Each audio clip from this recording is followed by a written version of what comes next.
Als ich jenes Erlebnis hatte, bei dem ich den Stoff, der als LSD bekannt geworden ist, entdeckt habe, bei jenem Erlebnis,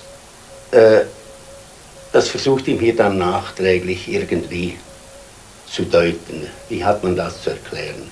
Beim LSD-Erlebnis gerät man plötzlich in eine andere Wirklichkeit. Man erlebt eine vollkommen andere Wirklichkeit, die einem so real und vielleicht noch wirklicher erscheint als die gewöhnliche Alltagswirklichkeit. Und bis dahin hatte ich immer geglaubt, es gibt nur eine Wirklichkeit, die Alltagswirklichkeit. Und plötzlich erlebte ich nun eine andere Wirklichkeit.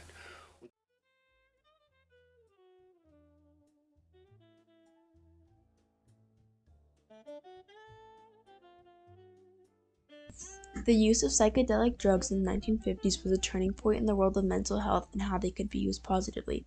Psychedelics give people access to resources that can remove destructive thoughts from their brain. They can help people fight addiction, and they create new strategies to help fight the mental health crisis in the United States.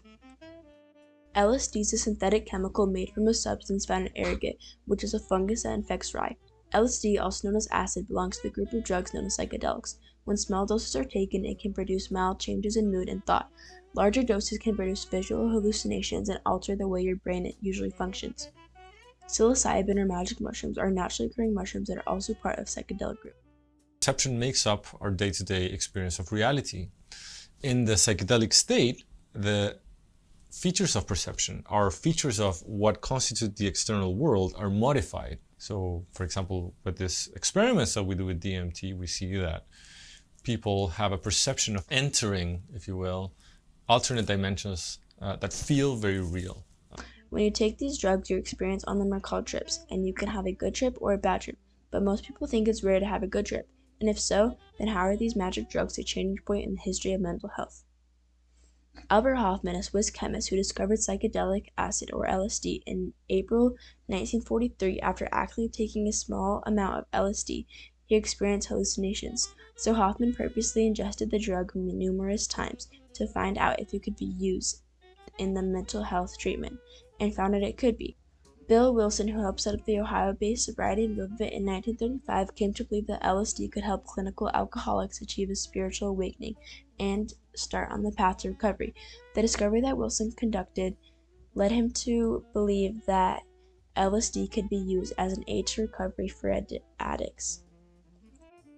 James Fidman, the inventor of microdosing, which is taking small amounts of the drug at a time, published in 1966 a study called Psychedelics in the Problem-Solving Experiment that focused on the positive influence on LSD on creativity. This was the first publication of the subject. Later on, he created another study which showed the benefits of microdosing and how it can help boost your creativity. This caught the attention of many influential people in the Silicon Valley area, like Steve Jobs and even NASA scientists. The use of psychedelics was very common in many cultures before they were brought to the U.S. Maria Sabrina, a woman in Mexico, used psilocybin for religious purposes and was known as the grandmother of psychedelics.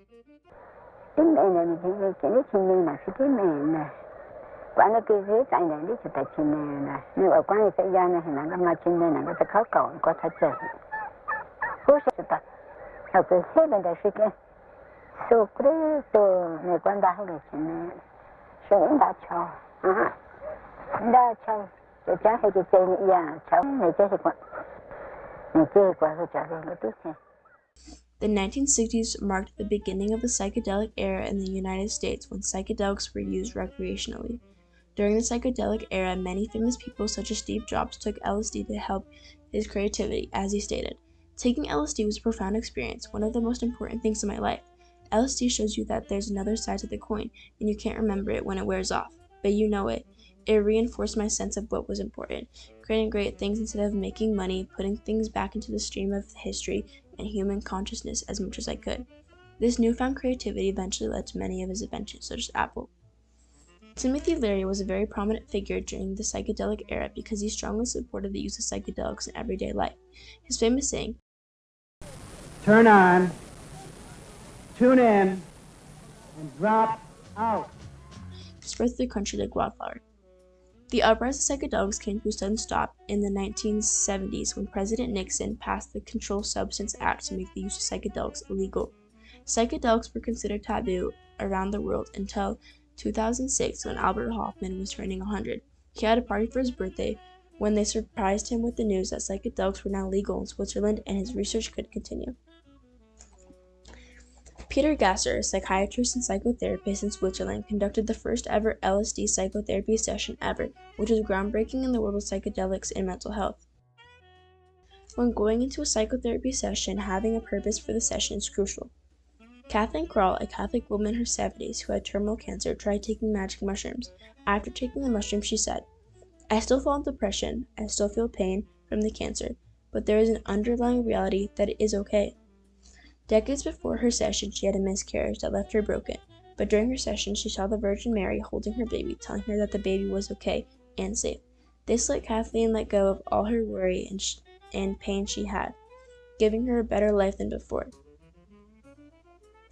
The long-term impacts of psychedelics was it created a new solution to the mental health crisis in America, and it is still used today by doctors. The short-term impact was the psychedelic era of America and Timothy Leary's Turn On to and Drop Out, which changed the way America would see psychedelics forever.